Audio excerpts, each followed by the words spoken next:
We're going to talk about Islamic architecture today, so let's get into it. When we think of ancient architecture, we usually picture these great buildings like the pyramids or Machu Picchu or the Colosseum. Huge monuments from bygone eras that are just so impressive. But there is another type of architecture from that time period that is just as impressive, but almost unknown to us.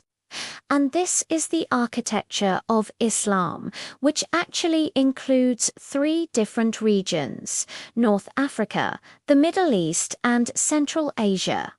All 3 regions have their own unique styles. But we'll be focusing on the Middle Eastern style today. To be honest with you, I was one of those people who didn't know much about Islamic art until I started this series.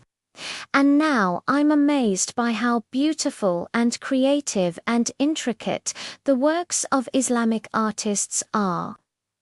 The reason I mention all this is because Islamic architecture tends to get overshadowed by the rest of the world's architecture. For example, when people hear the word mosque, they immediately think of the Hagia Sophia. But what most people don't realize is that the Hagia Sophia was actually originally built as a church and then converted into a mosque. But over 1,000 years later, the Ottomans came in and turned it into a church once again. So, technically speaking, the Hagia Sophia is an example of Byzantine architecture, not Islamic architecture. Sorry, Mr. Brain hurt my feelings.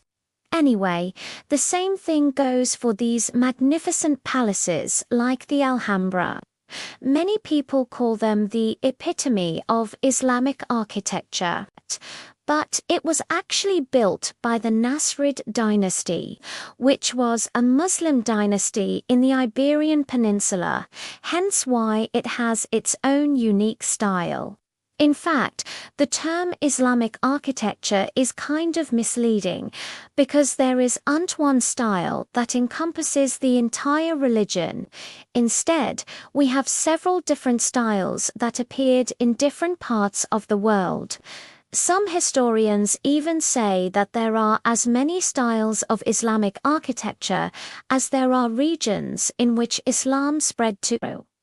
But since we're focusing on the Middle East, also known as the Near East, we're going to look at a region that starts in Egypt, winds its way up through Syria and Iraq, passes through Iran, and then ends in Central Asia. As you can see, that's quite a long region, and since it covers such a large area, the architecture within it has changed significantly throughout history. That being said, however, there are still some commonalities that make this region's architecture unique. So let's start off with the first one: decoration. There are 2 things that you will notice right away when looking at any piece of Islamic art. First is the absence of human figures, and secondly, the incredible amount of detail. Let me explain. When I say that there is no figurative art in Islam, what I mean is that there are no paintings or sculptures that resemble living beings. This is because in Islam it is forbidden to create art that resembles God's creation. To avoid breaking this law, Islamic artists would often decorate their work with highly stylized patterns instead.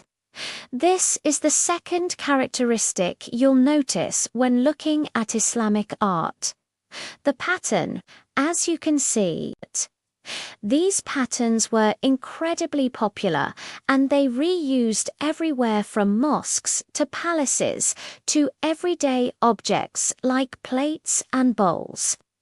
The reason for this is that not only did the patterns make the buildings more visually appealing, but they also served as a form of religious education.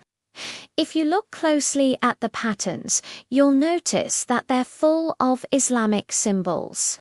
For example, the star and crescent moon is a symbol of Islam itself, while the Arabic inscription often found around windows or arches contains verses from the Quran. Another element of Islamic architecture that needs to be discussed is the arch. You see, before Islam arrived, the main architectural element used in the Near East was the post and lintel system. It is the simplest type of construction known to man, where two posts are placed upright and a horizontal beam is placed on top of them. However, after the rise of Islam, the arch became more and more popular. At first, the arches were simple pointed arches made out of brick, but eventually the Muslims developed the horseshoe arch, which was an arch that had a semicircular shape. These types of arches were perfect for the hot climate of the Near East because, unlike the post and lintel system, the arch could span a larger area without having to use any columns or pillars. This meant that they could build larger rooms without having to worry about the roof caving in. Another advantage of the arch is that it could easily support intricate patterns and designs, which was important to the Muslims who wanted to beautify their buildings with religious iconography. Another major development in Islamic architecture is the introduction of the dome. Again, this was mostly due to the hot climate of the Near East.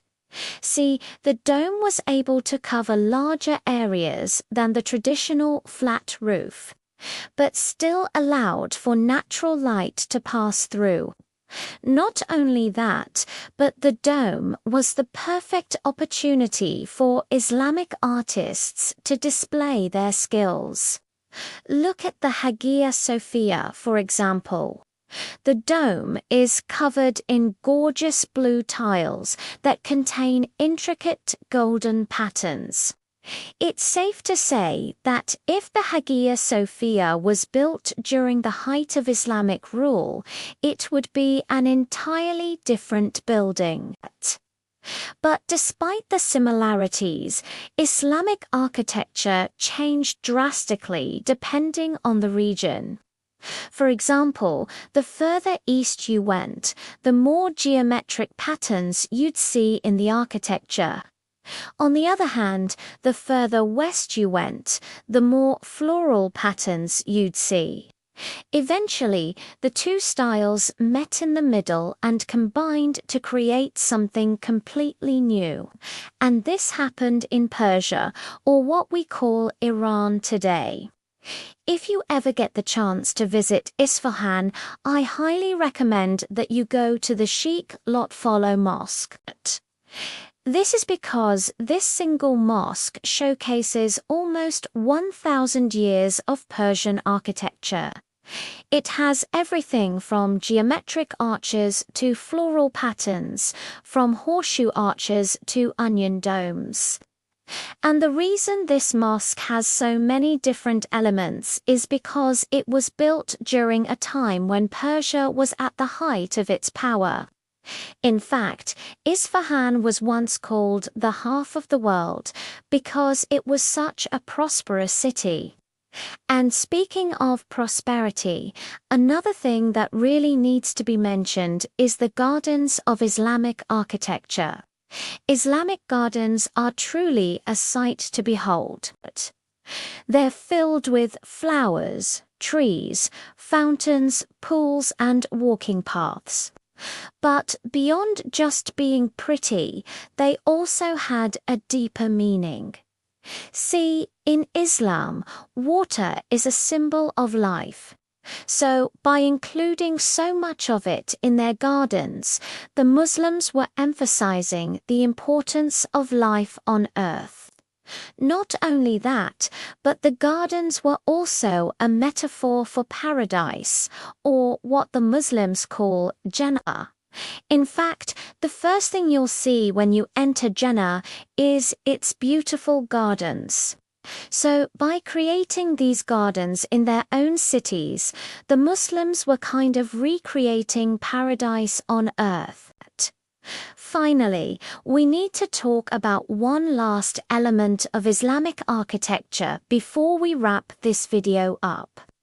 Up until now, we've talked about the physical elements of Islamic architecture like arches and domes and minarets. But one thing that makes Islamic architecture so unique is the way these physical elements come together to create a feeling of awe and wonder.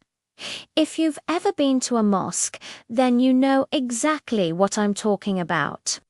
There's just something about these buildings that makes you feel like you're in another world. A lot of this has to do with the way the light shines through the windows and creates these beautiful patterns on the floor. But it also has to do with the way the building makes you feel. When you walk into a mosque, you're surrounded by beauty. There are no sharp edges or harsh lines. Everything is curved and flowing and symmetrical. It's almost like the building itself is welcoming you and making you feel at peace. And that's exactly what Islamic architecture is all about. It's not just about creating a beautiful building, but it's about creating a place where people can come to worship and feel connected to something greater than themselves. Thank you guys so much for watching this video. I hope you enjoyed learning about Islamic architecture as much as I did. Now I am be taking a short break from posting videos because I want to focus on getting my degree. But don't worry, I'll be back before you know it with more videos on ancient cultures. Until then, please take care of yourselves and each other, and I'll see you in the next one. Bye.